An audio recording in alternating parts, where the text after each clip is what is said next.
Oi, eu sou a Gabi Xavier e eu estou aqui para falar de Demon Slayer e como essa história, desde o anime até o mangá, obviamente, e também o filme agora recentemente lançado no Japão, Demon Slayer Trem Infinito, faz muito sucesso. O filme está quebrando todos os recordes possíveis no Japão, a gente vai comentar em números o quanto isso é grandioso e muitas pessoas até hoje se perguntam por que Demon Slayer faz tanto sucesso? Foi só por causa da adaptação incrível do estúdio? O mangá não tinha nada demais, mas então por que o mangá continuou vendendo para além da história do anime? As pessoas liam sem entender o que estava acontecendo, elas foram levadas apenas pelo hype? Olha, aqui no canal já tem vídeo no início de tudo isso e no final do anime, explicando os seus méritos e tal, mas dessa vez eu vou aproveitar o quanto essa história tá fazendo sucesso num filme recentemente lançado numa situação de pandemia pra gente falar pelo menos 5 motivos pra Demon Slayer fazer tanto sucesso quanto faz, apesar de não ser o meu anime favorito, não ser talvez o seu anime favorito, ou mesmo que você não goste,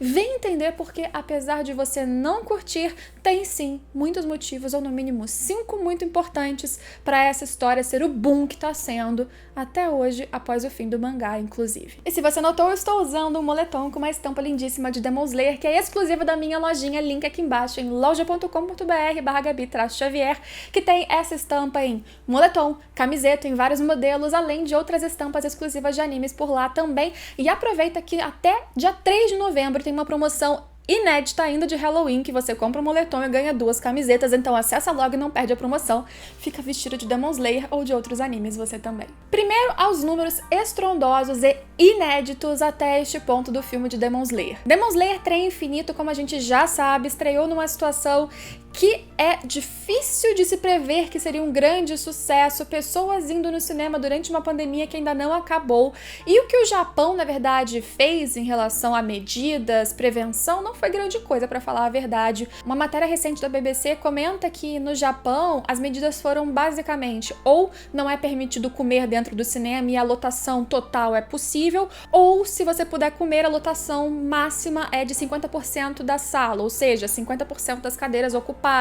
Mas não tem tanta regra e a verdade é que os cinemas como, por exemplo, a rede Toho de Shinjuku, um local lá no Japão, em Tóquio, elas fizeram um esquema de cronograma, né, para passar o filme que compararam a um calendário, ao cronograma de um trem, de um ônibus, porque era uma sala depois da outra, ao ponto de, em um dia, no dia da estreia, ter o absurdo de 43, mais de 40 exibições do filme, naquele mesmo cinema, ou seja, era uma sessão atrás da outra. O que aconteceu é que em apenas 10 dias esse filme somou 10 bilhões de ienes no seu lucro, na sua bilheteria, o que a gente chama de box office. E você pensa o quanto é 10 bilhões de ienes? É mais ou menos 100 milhões de dólares, mais ou menos precisamente 95 ponto alguma coisa milhões de dólares. E se você quer um parâmetro para saber se isso é muito, se isso é pouco, na história do Japão, dos filmes que mais lucraram lá dentro, isso considerando os estrangeiros que passaram nos cinemas japoneses também,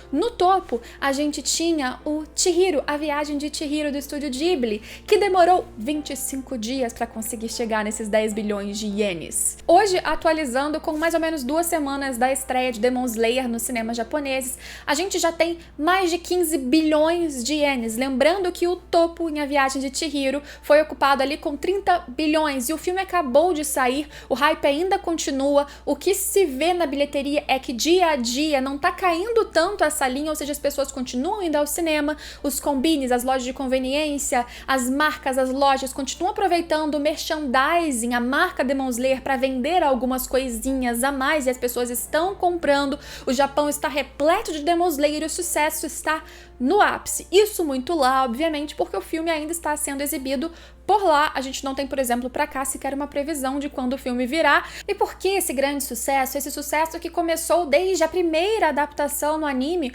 o sucesso que foi, e claro, cresceu com o mangá, que também quebrou vários recordes até o lançamento do seu último volume, dos 22 que foram lançados. Por que o filme quebra recordes e consegue hoje um número que A Viagem de Chihiro demorou 37 dias pra conseguir? Isso existe, claro, desde o anime, considerando que a adaptação continua com o mesmo estúdio, Ufotable, e se é que eu sei falar o nome desse estúdio, eu nunca sei. Bem, os primeiros motivos, o primeiro ponto que a gente tem que analisar analisar para o sucesso de Demon Slayer é aquele que muitos atribuem como o único que existe, o mais óbvio, claro, que é a qualidade da produção. E aí a gente não fala só de animação, tá? Vamos definir quais são os critérios para dizer desde o anime e o que vemos no trailer, pelo menos, e comentários do filme, que parece que no mínimo continua no mesmo patamar, se não melhor. Bem, o anime, primeiro, ele tem uma homogeneidade, uma coerência e uma estabilidade na qualidade de produção. É muito comum a gente ter em vários animes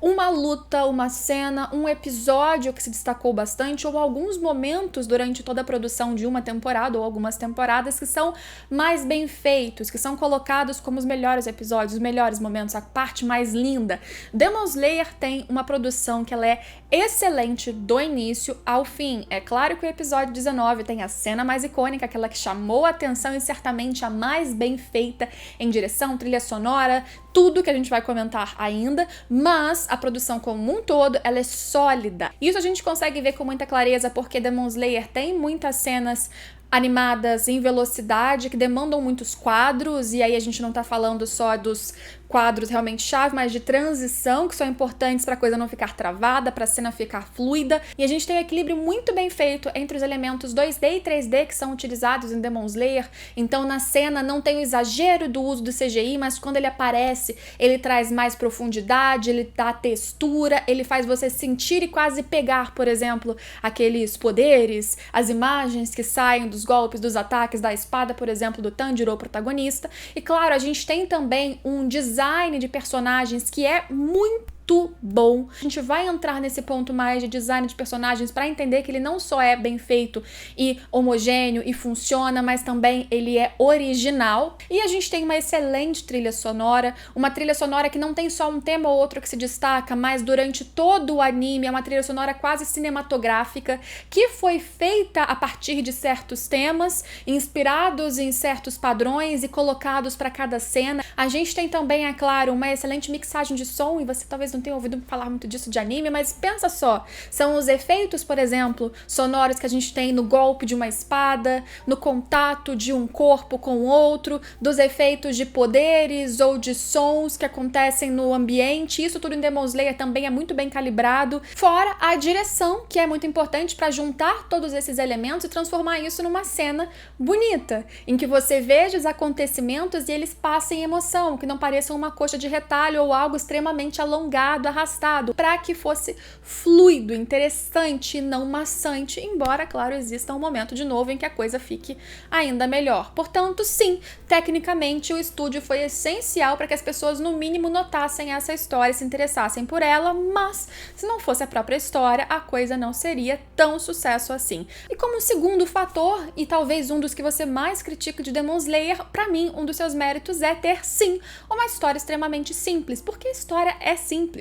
Então por que isso seria um mérito? Porque ela é simples, porém eficiente, rápida e mostra o que ela tem a te entregar e seu objetivo e o que você pode esperar. E ela não foge desse padrão. Para uma história expandir e ficar incrível, aquelas que você fica até entorpecido de tantas camadas, ela tem que saber controlar as suas pontas. Demon Slayer abre com um momento já impactante. Você entende quem é o protagonista, você vê uma cena terrível de aflição, morte, perda, dor que ele passa ao perder a família, portanto você entende que nesse ambiente existem essas criaturas perigosas, a premissa inicial já está entregue, e você entende que o protagonista agora perdeu toda a família, exceto a irmã, que se transformou em um demônio que ele quer salvar. E o objetivo da história de Demon Slayer, do Tanjiro, do protagonista, disso que a gente está acompanhando, primeiramente é